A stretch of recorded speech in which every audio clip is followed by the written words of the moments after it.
Hello and welcome to Prickly, a podcast from KJZZ's Politics Desk. Thank you for listening. I'm Camryn Sanchez. And I'm Wayne Schutsky. Today we're wishing a very fond farewell to Arizona's longest-serving legislator, Senator Lela Alston. The end of session marks Alston's unofficial retirement. After 34 years serving at the state capitol, Alston has decided against seeking office this fall. The old-timer, and we say that fondly, was recently celebrated by lawmakers on both sides of the aisle. Here's Senator Priya Sundaration reading a proclamation in Alston's honor on June 1st. Now, therefore, be it resolved by the Senate of the State of Arizona that the members of the Senate honor Senator Lela Alston for her many years of public service, leadership, and dedication to the people of Arizona and extend their best wishes on her retirement. That same day, Alston gave a heartfelt farewell to her colleagues from the Senate floor. And it has been the honor of a lifetime to work with each of you. I love you all, even those bad boys across the hall. Camryn sat down with Alston to talk about her time as a lawmaker and the changes she's seen at the Capitol since first getting elected in 1977. Camryn, how would you describe Lela Alston? She is known as the dean of the legislature, and she's a tiny woman, but she makes herself heard, and she's impossible to miss at the Capitol. She's always got a turquoise streak in her hair, and Alston is a very well-liked legislator. She got a standing ovation on opening day of session from both her Republican and Democratic colleagues. Governor Katie Hobbs gave her former seatmate, the duo served together a decade ago in the legislature, a shout-out when she introduced her in January. I want to begin by recognizing State Senator Lela Alston, who has informed us she will be retiring after this session. Lela has dedicated decades of her life to building a better state through investing in public education, protecting individual rights and freedoms, and creating a brighter future for every Arizonan. Alston first served from 1977 to 1994 and then took a break from the legislature after running unsuccessfully for superintendent of public instruction, but she returned in 2010. And her office in the Senate overlooks the Capitol Mall on Washington Street, and she grew up right here in the shadow of the Capitol. Senator Alston was born Lela Mulkey in 1942 and lived on 7th Avenue just north of Van Buren. She attended the Grace Court School a few streets over, and I asked her if the area has changed a lot since then. Well, of course. Except some things stay the same. My former husband asked me out on our first date at that little tire shop right at 17th Avenue and Van Buren. It used to be a Texaco gas station.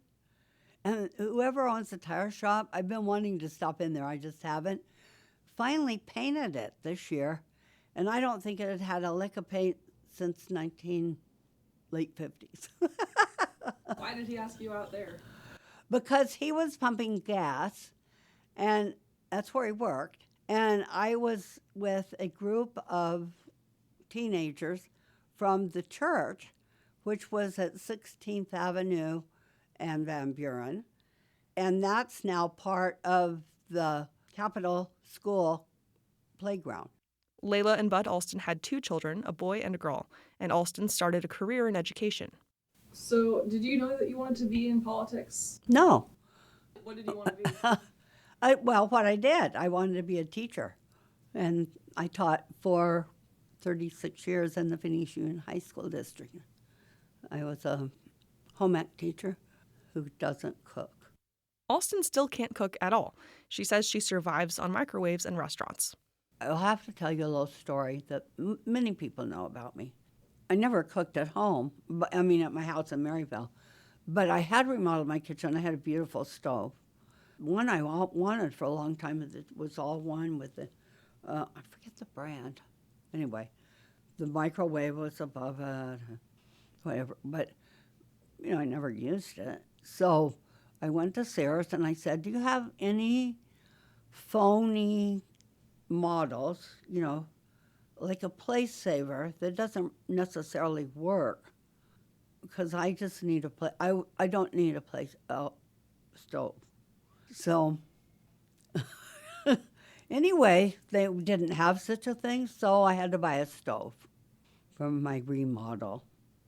And to this day, that was 25 years ago, the twisties are still, the packing materials are still there. and it's filled with my brother's papers. It's like a filing cabinet.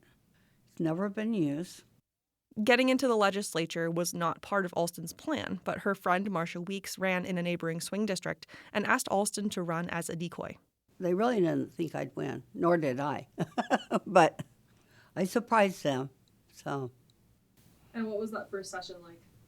well, I was pretty timid, because all these, not expecting to win, Camryn, and then being thrown in the mix with all these people who'd been here a long time.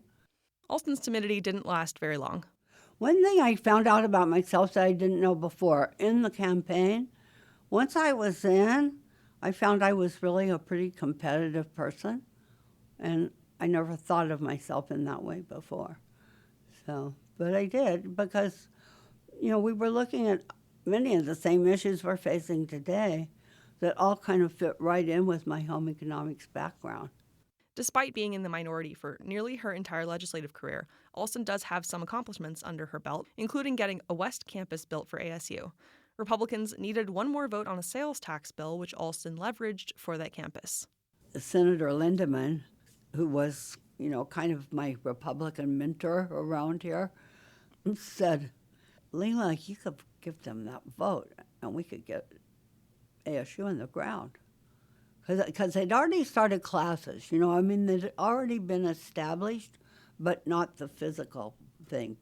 Classes were meeting like at Thunderbird School, and I remember some were held at Alhambra Elementary, some were in strip malls. They were just all over the place. So I said, oh, okay. So I talked to Senator Turley, Stan Turley, and said, okay, if you will guarantee, because we're at sine die time almost, if you'll give me your word that ASU will go in the ground next year, I'll vote for it. And everybody said, you shouldn't do that. You're in a swing district. You're going to lose your next race. And I said, well, having got my master's driving from Maryvale to main campus, I had some personal skin in the game. And I said, well, if I can accomplish that for our West Siders, it's worth it. I can go back and do what I love teaching. And so I voted for it. Stan Turley was the man of his word, and it never came up in the campaign. Isn't that amazing? It sounds like, for Alston, it always comes back to education. Camryn, you asked Alston which job she likes better, being a lawmaker or being a teacher. They each have their rewards and their frustrations, so I couldn't make a better, which one's better. I think teaching, since I left, has become more and more difficult because of the lack of teachers and teachers being asked to cover, other classes, not having prep time, just general overworking and salaries that haven't kept up at all to, inflation. It's education, which brought Alston back to politics 16 years after she first left the legislature. I was on the Phoenix Union High School District School Board, and, I kind of lost contact or focus or knowledge of what was going on in public education until I got on the school board. And it was a discovery that things were not all wonderful still. So that was really kind of my motivation for returning, in addition to caring and there being an open seat.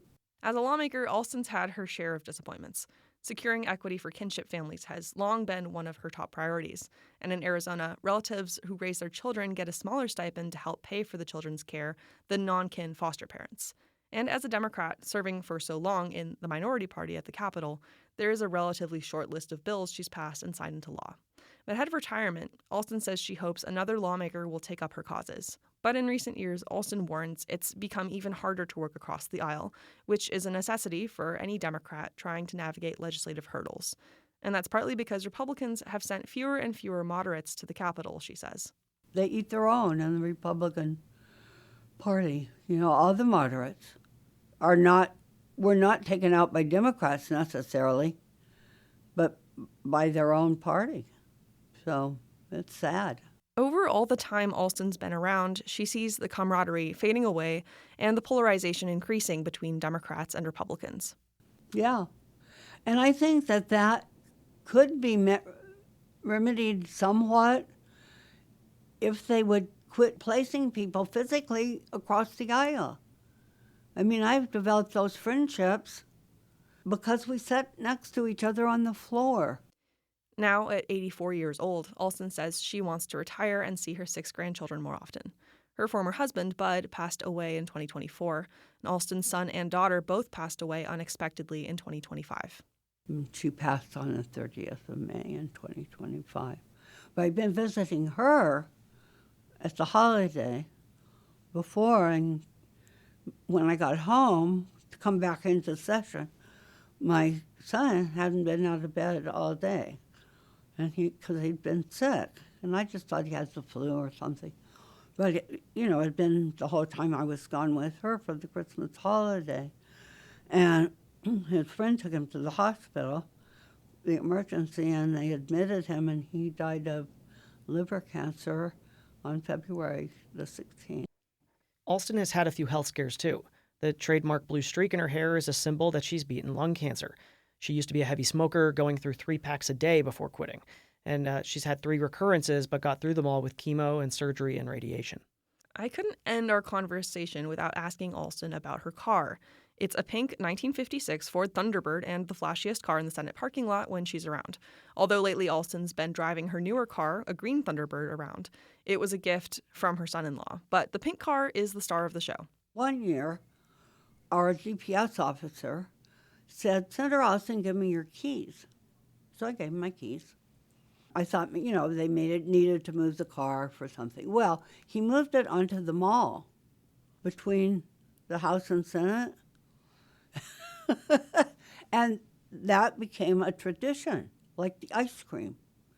So every year on sunny day night, the pink Thunderbird went into the mall. True to tradition, the Thunderbird did make an appearance at the Capitol for the last day of the legislative session this year. Democrats, Republicans, staff, former lawmakers, lobbyists, family, and constituents threw a party on June 1st to sing Alston's praises. She'll tell you where she stands on stuff, and she's just an enjoyable person. I've been in several bruising campaigns with Lela, lost to Lela in 2010. And you know what? She's the most gracious person I've ever met. And she really taught me what it is to be a statesman. And I remember going through these neighborhoods and everyone kept saying the same thing. Oh yeah, she was my teacher in high school. Oh, she taught my children. I love her. She is by far the best person I know. You've taught so many of us how to be better public servants, how to serve Arizona, and your legacy is going to live on for generations. And the pink Thunderbird even made its way into a farewell song, written and performed by former Republican Senator Ken Bennett. 34 years really isn't all that long.